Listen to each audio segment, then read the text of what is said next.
আমি এই লোকগুলোর বাড়ি ফ্রিতে রেনোভেশন করে দেবো। কেমন আছো? হ্যালো। এই, আমি কি তোমার বাড়িটাকে রেনোভেট করার জন্য টাকা দিতে পারি? নিশ্চয়ই। তোমার এতে কোনো প্রবলেম নেই তো? না, ডিনার রেডি আছে, আপনারা ভেতরে আসুন। কেমন আছো সবাই? ও, তোমরা এখানে পার্টি না, করছো? আমি শুধু প্রতিবেশীদের খাওয়াচ্ছি। তোমরা রেডি হয়ে গেলেই এই বাড়ির প্রত্যেকটা পার্ট আমরা আপগ্রেড করব। আমরা গ্রেচিন আর তার ফ্যামিলিকে 7 দিনের ভ্যাকেশনে পাঠিয়ে দিচ্ছি যাতে আমরা বাড়িটাকে ট্রান্সফর্ম করতে পারি। এই দেয়ালগুলোর কি হবে? মেঝেটারও তো খুব খারাপ অবস্থা দেখছি। এগুলোকে কি এরকমই রাখতে হবে নাকি?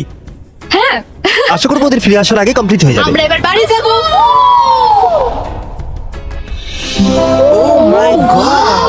এটা তো দারুণ হয়েছে।